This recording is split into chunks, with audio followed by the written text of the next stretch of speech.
Watch it. Good boy. Watch him. Watch him, buddy.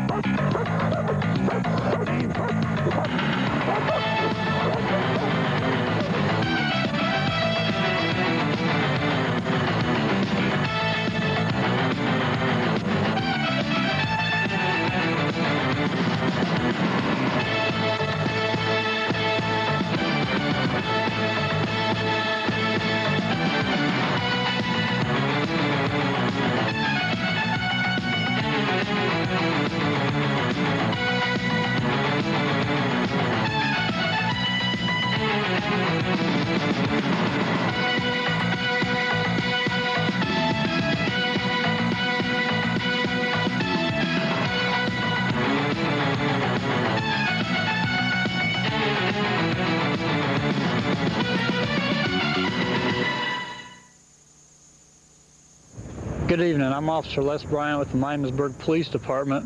What we're going to do this evening is show you some uses of the Canine Division of the Miamisburg Police Department. Myself and Officer Don Sherrill with our canines are going to demonstrate some of the training that we go through and also set up some situations and show you how the canines are used in those situations. We will start off showing you the training, the obedience, the agility, the obstacle course, and box searches, and then we'll go to some situations later in the program where we actually use the canines to make apprehensions.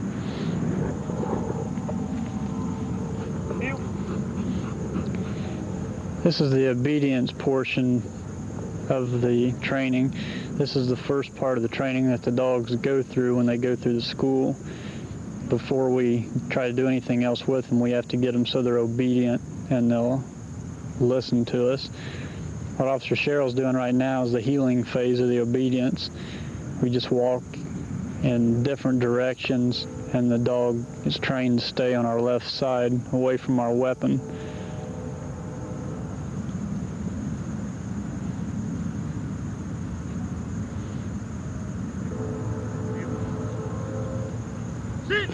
This is the walking control.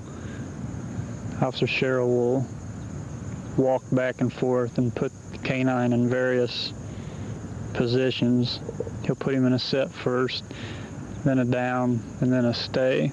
And the dog's to hold that position until the officer comes back and calls him to a heel.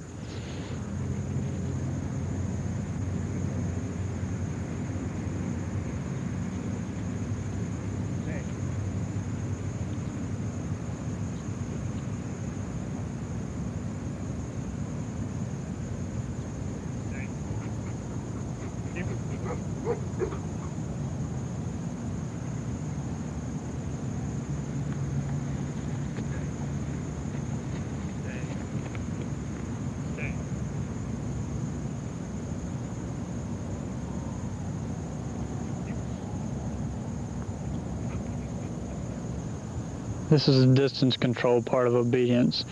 What we do is put the dogs in a sit stay, walk out approximately 20 or 30 yards and leave them. We'll give them 2 commands by voice and 2 commands by hand.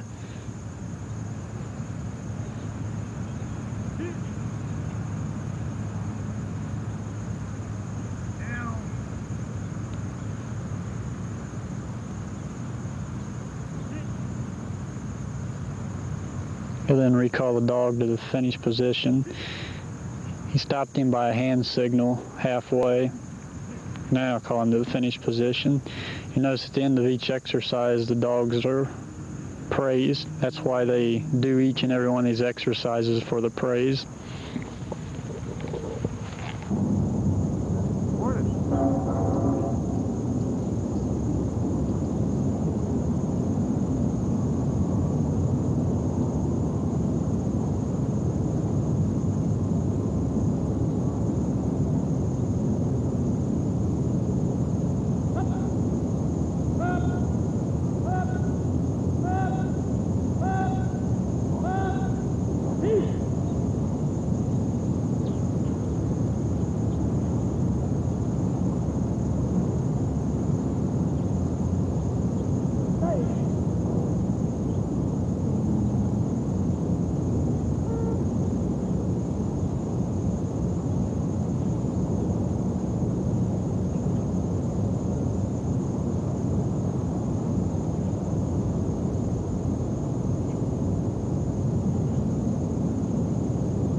Okay, Officer Brian, can you tell us a little bit about the obstacle course that Jake just went through? Yeah, the obstacle course is set up to get the dog ready for anything that he might run into on the street. We have various jumps set up, plain walls, chain link fences, windows, anything that they might occur they may have to jump through on the street. We also have the broad jump, which gets the dog used to jumping long distances over creeks or whatever he may run into. And the third obstacle is the catwalk. That's to get the dog used to climbing, and so he's not afraid of heights. And just what is the most difficult obstacle on this particular course? Most difficult is probably the catwalk. It takes some time to get the dog used to climbing. Once he gets up on top of the catwalk, they're not used to being up that high off the ground. It takes some time to get them used to being up there and building their confidence up. And can you tell us just exactly how often do they go through this particular obstacle course? We have a training day every month where we train 8 hours. That's on the department time. This is also a hobby for myself and Officer Cheryl, so we come out here on our own time and put in quite a bit of training. So we vary anywhere, 8 hours a month is the very least that's ever put in on them. When we're working at night, a lot of times we'll come up and we'll run the dogs through while we're on duty. Do the dogs ever train for competitions at all? Yes, they do. We have 2 competitions a year. One is a regional competition, which covers Ohio, eastern Indiana, southern Michigan, northern Kentucky, and that is usually around June or July of each year. Then in October we have a national competition where dogs from all over the United States compete together. And how do your dogs do? At one time Jake was 16th in the nation, and as of yet Officer Cheryl and Bandit haven't competed. This will be their first year, so we're anxious for them to go and compete and see how well they do.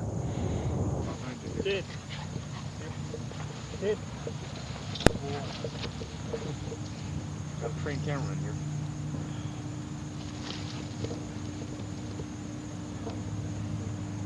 Good boy, fetch him. Good boy. Fetch him. In this demonstration, it's basically called an article search. It's a search by the canine for evidence that may be dropped in a scene or at a crime location and may be too difficult or too time-consuming for a search by officers. Therefore, the dogs are brought in. They can do it much quicker and easier. Okay, can you explain what Officer Bryant's doing right now? Okay, Officer Bryant is placing 2 articles. One article is a shotgun shell into an area with high grass.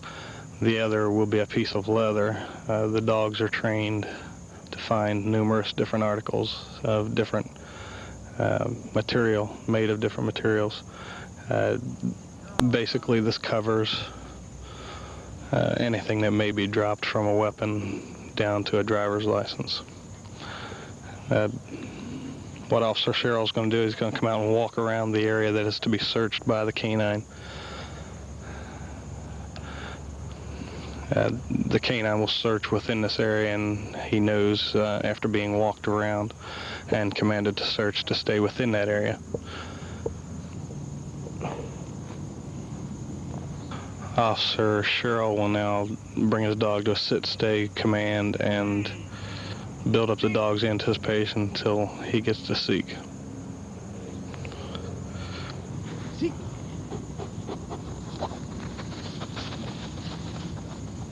As the dog searches, uses basically a sense of smell, very little vision used by the dog in this to find it.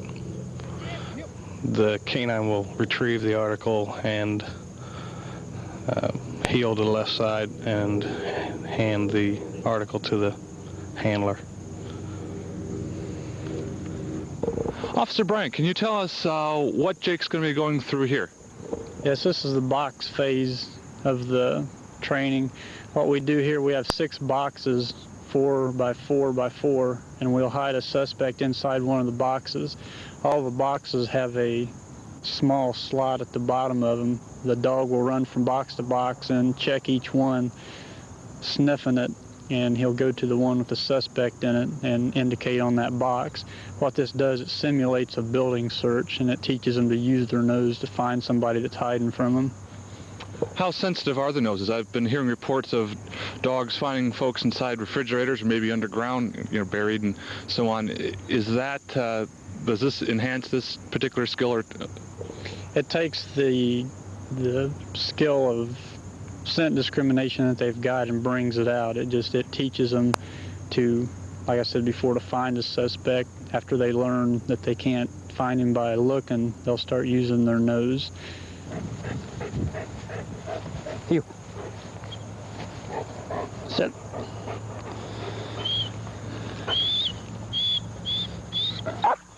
Where'd he go? Find him.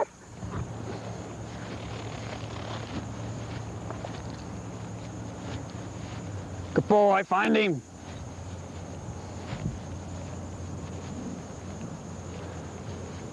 See in there? Good boy. And once a suspect is found, how is he or she flushed out? At that time, the canine will bark. Sometimes they'll dig at the box or whatever and show a real good indication. At that time, the dog's called back to your side to a heel position, and the suspect is ordered out of the box.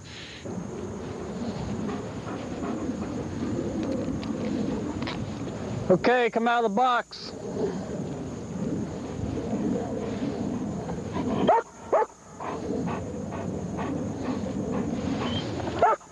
Good boy.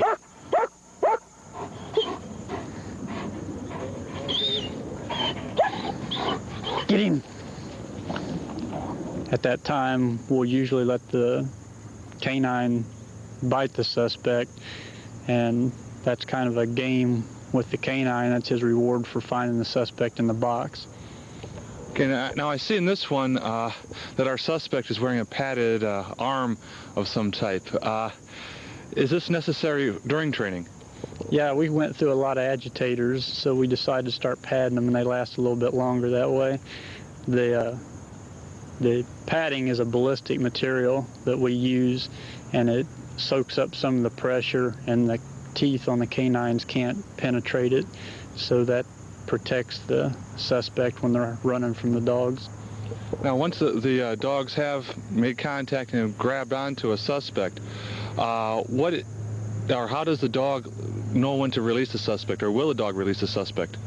The dog won't release a suspect unless he's commanded to do so. The reason they do that is for our protection. If we send the dog after a suspect that's armed with a knife or gun or whatever, we want the dog to hold on to the suspect until we get there and tell him to release him. After we see that it's safe and there's no weapons involved, then we'll call the dog off and make the arrest after that.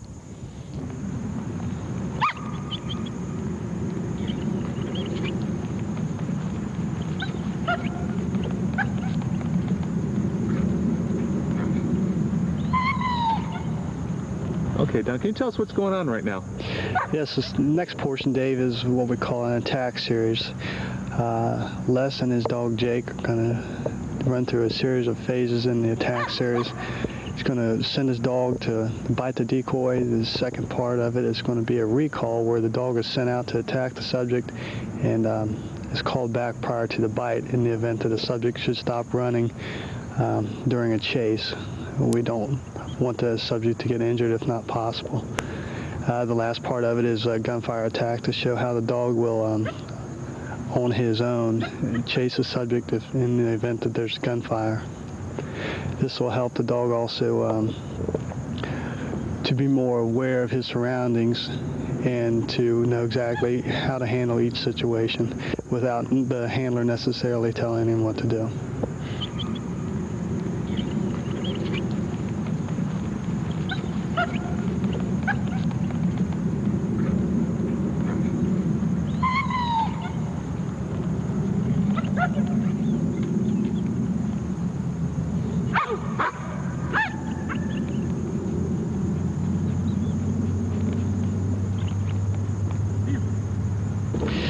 What this portion is here is after the dog's captured the suspect, the handler will go up and search the suspect and place him in hand irons in the event that the suspect should make any type of aggressive move towards the handler. The dog will break and re-attack the suspect.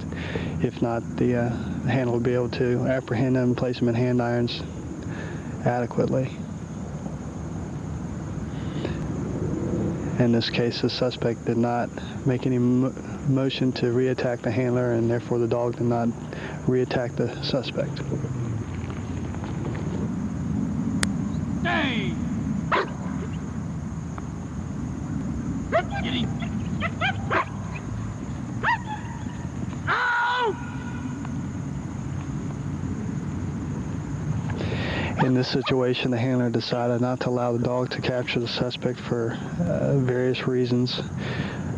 Possibly the suspect decided to give himself up without a fight or without any resistance, and the dog was called back without biting the suspect.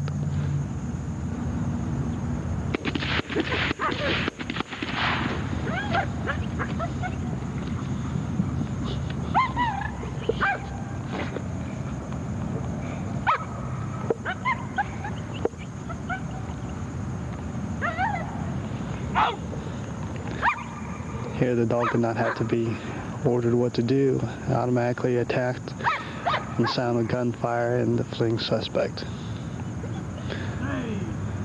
Again, the handler will walk out to search the suspect and attempt to place him in hand irons with the watchful eye over him from the dog.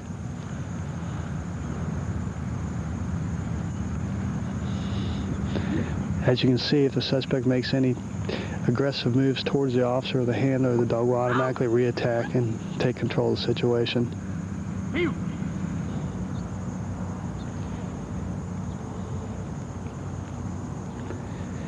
And that completes the attack series. Okay, Officer Brian, can you tell us what's going to be taking place during this training scenario? Yes, what we're going to do here is set up some actual situations in which the canines are used for the police department. We're going to set up a chase scene in which a stolen vehicle is involved. The officer will give chase to the vehicle, and we'll show how the canine can be used for officer safety and to apprehend the suspect. Also, we'll do an area search. We'll show how effective canines are in searching large wooded areas. The canine will be cut loose and turned into a wooded area where a suspect has been hiding, and he'll go in and alert on the suspect and make the apprehension. We'll also do a building search. That will be a simulation of a B&E where a suspect is broken into a building, and we'll show how the dogs are used to search the building and the time's cut down, and again, officer safety will be shown by using the canine.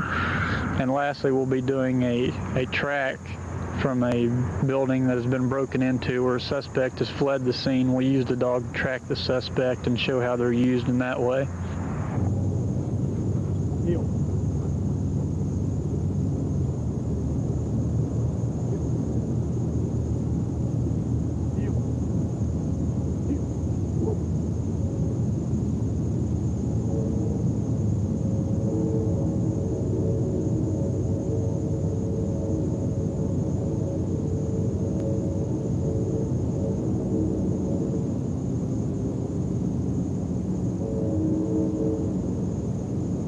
Okay, Officer Brian, can you tell us what's taking place? Okay, this is going to be a B&E in progress. You'll see the suspect break into the building. In most cases, an alarm's tripped. It calls the police department. The police canine will respond. The building will be surrounded, and we'll show how the canine is used to go in and find the suspect inside.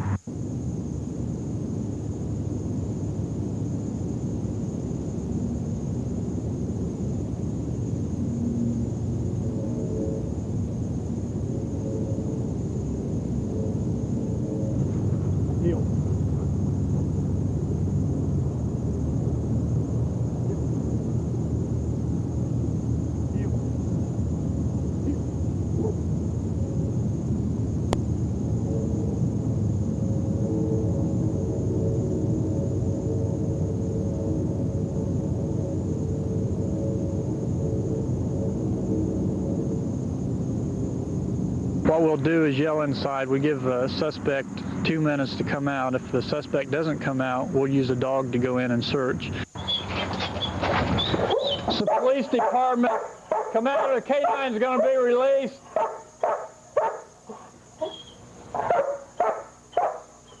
Find him.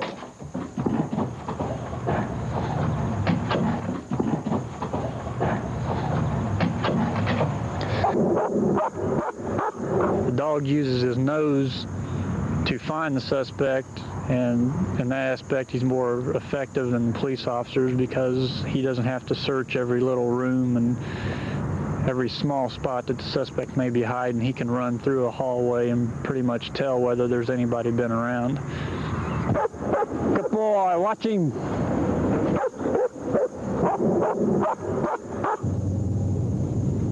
Heel.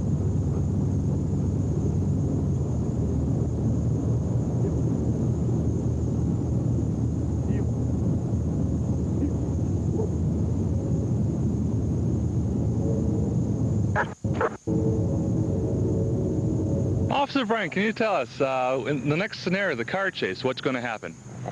Okay, this will be a stolen vehicle that the officer spots. He'll try to stop the vehicle, and the vehicle will flee from him. At that point, a short chase will take place. The suspect will bail out of the vehicle and fire a couple of shots.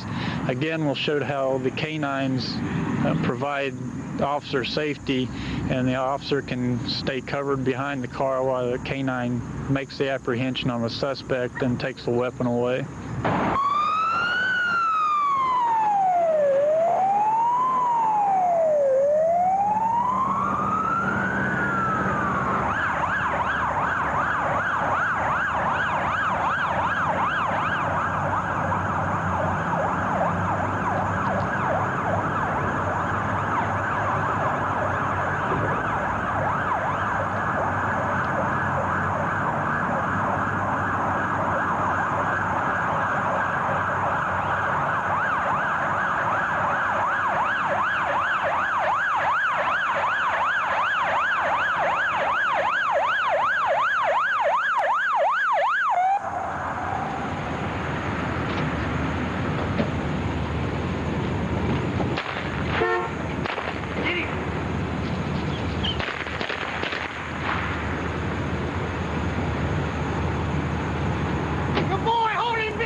After he feels it's safe to go in, once the canine's made the apprehension and the suspect has to contend with the dog, then the officer can safely move in and take over the situation from that point.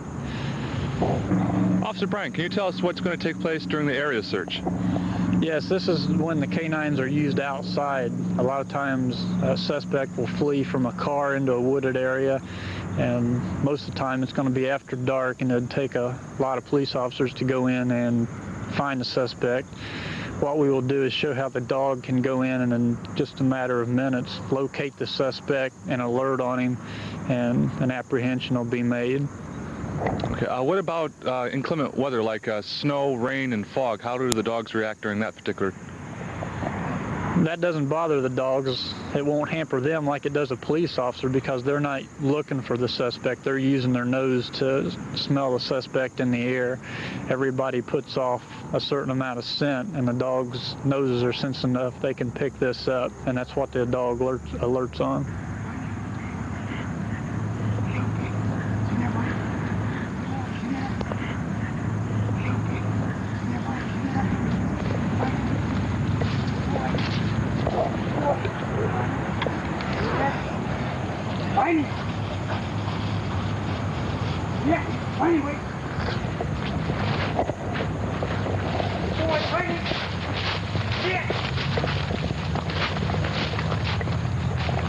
Watch him! Watch him! Good boy, watch him! Good boy! Big time, watch him! Get him out there! Good boy, get him out there! Watch him! Good boy! Watch him! Good boy, get him out there! Good boy! Get him out there! Watch him! Good boy! Heel! Heel. What's going on? Watch him. Watch him. Watch him. Boy. Heel. Walk out of the woods. Put your hands in the air. If the suspect is where the dog can get to him, he'll go ahead and make an apprehension. And that's for officer safety in case there would be any weapons involved. That way the suspect has to contend with the canine rather than the police officer. If the suspect is out of reach, the dog will bark and let the officer know where he's at so that he can respond and arrest the suspect.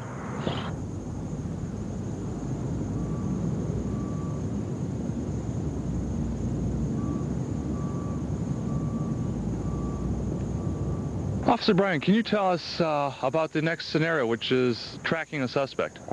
Yes, what we'll do, we'll set up a simulated burglary to a house, and we'll show where the suspect runs off to, and then we'll show how when a canine is called in, how they use their nose to track the suspect to a possible hiding spot, and we'll arrest the criminal.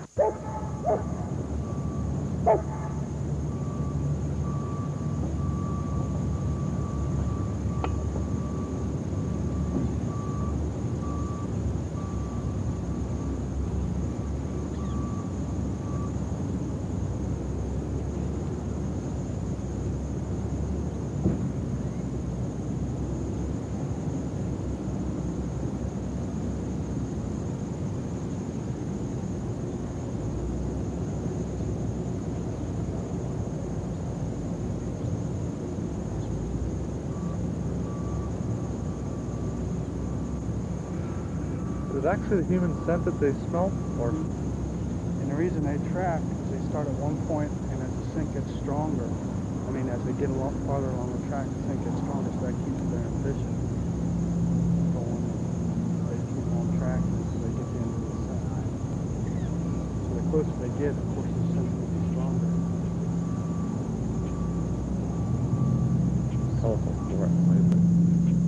The dog again brings his nose into play, and he picks up any human scent that he can find on the ground, and he's been trained to follow that until he finds the suspect.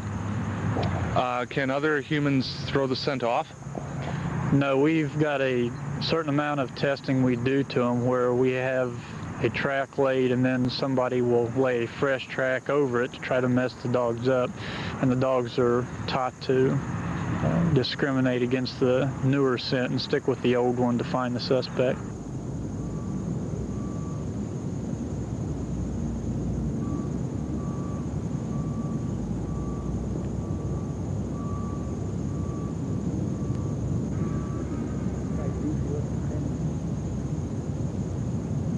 Use the club.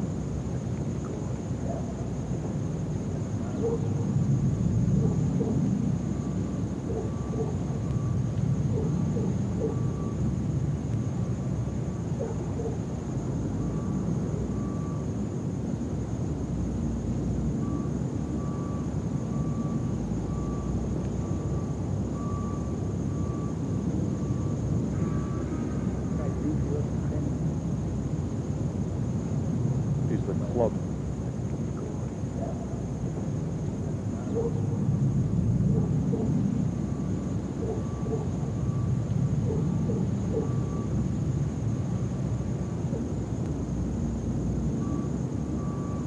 Again, for officer safety, the tracks are done with the dog on the end of a 15-foot lead.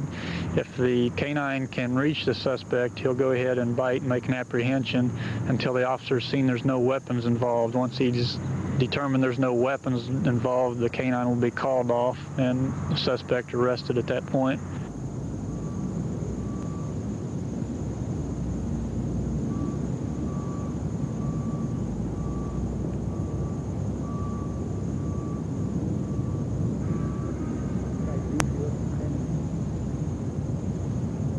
Use the club.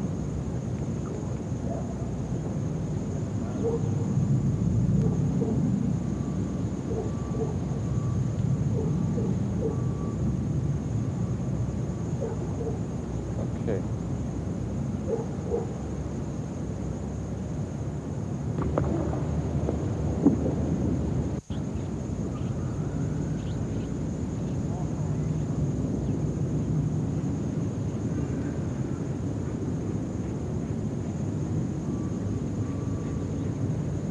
Officer Bryant, we've seen you go through the training. We've seen you and the dogs go through the training and through the various obstacles and through some of the scenarios and the various other work that you put them through. What happens once the patrol shift is over with? What happens to the dogs then? Once the shift is over with, the dog stays with the handler. When the handler goes home, he takes the dog with him. At that time, the dog becomes a house pet and stays with the officer and his family. So the dog is not only a partner, but it's also part of the family too. Yeah, they're real protective of the family. It's recommended that you have a family because we do so many demonstrations in the schools throughout the year. The family life gets them used to being around kids. Okay, sir. Thank you very much, and thank you for introducing us to the Miamisburg Canine Corps.